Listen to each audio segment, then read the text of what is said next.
চলমান কোটা আন্দোলনের কারণে শেষ পর্যন্ত 144 ধারা জারি করে, আর এর কারণে 2 দিন সাধারণ ছুটি ঘোষণা করায় একদম বাড়িতে বসে আছি, কোনো ধরনের কোনো কাজ নেই। এবং আজকে পরিস্থিতি একটু ভালো হওয়ার কারণে আমরা বিকেলে বের হয়েছে। যে মিঠুন আমাকে বলতেছিল যে ভাই চলেন সাইকেল নিয়ে একটু বের হই, কারণ অনেক দিন যাবত সাইক্লিং করা হয় না। তো আমরা উইদাউট ডেস্টিনেশন আমরা হচ্ছে ইচ্ছা মতো আমরা সাইকেল চালিয়েছি, কারণ আমাদের দুইজনেরই ভালো লাগে হচ্ছে এই ধরনের গ্রামীণ পরিবেশ। তো এই ধরনের পরিবেশে সাইকেল চালাতে চালাতে এখন আমরা যে পরিবেশটাতে আছি এটা হচ্ছে বিশাল একটা খোলা বিল, এবং এই বিলের মধ্যে দিয়ে এই কাঁচা রাস্তা, এই রাস্তা দিয়ে আমার মনে হয় না যে সাইকেল ছাড়া আর কিছু চালালে আসা যাবে, কারণ রাস্তার মধ্যে যে পরিমাণ ইঁদুরের গর্ত, এখানে সাপ থাকার সম্ভাবনা 100%। এবং এই গর্ত এবং ভাঙাচুরা রাস্তায় সাইকেল ছাড়া আর কিছু চালানো যাবে কিনা এটা আমার সন্দেহ। মিঠুন এখানে আসার পরে সে বলতেছিল সে নাকি আবেগ আপ্লুত হয়ে গেছে, কারণ এই জায়গা নিয়ে তার অনেক স্মৃতি আছে। তো আমি এখন মিঠুনের কাছে চলে যাব তার কিছু স্মৃতি জানার জন্য।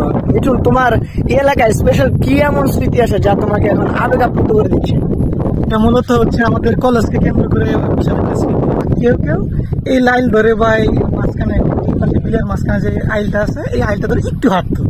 তো এলাকার যারা স্থানীয় ছিল তখন বলতো যে বন্ধু এই আইল ধরে সামনে থেকে যেও না, কারণ কি ওই পাশে হচ্ছে একদম এলাকা, স্থানীয় লোকজন থাকে, আর এই পাশে তো আমাদের রাস্তায়।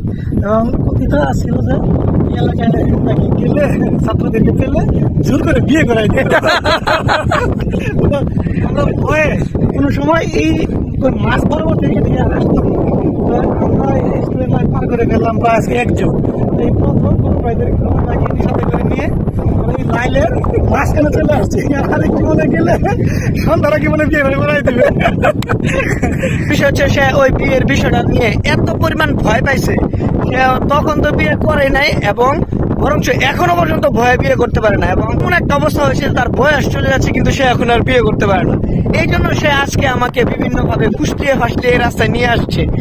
তার নিয়ত কি আমি এতক্ষণে বুঝতে পারছি, আমি কিন্তু এতক্ষণ বুঝতাম না, আমি তার কথার ফাঁদে পড়ে চলে আসছিলাম।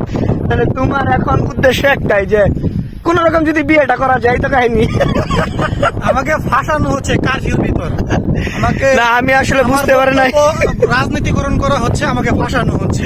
আমি আসলে বুঝতে পারি নাই, আমি তার কথায় এই কারফিউর মধ্যে সাইকেল নিয়ে বেরিয়ে পড়েছি এবং সে আমাকে বিভিন্ন ভাবে ফুসলিয়ে ফাসলিয়ে এই রাস্তাতে নিয়ে আসলো। তার উদ্দেশ্য এখন একটাই, সে বিয়ে করবে। এখন নিচে করতে পারে না, কেউ ধরে হলো তাকে করায় হোক, তার বিয়েটা আগে হোক, দোয়া করবেন তার জন্য বিয়েটা হয়।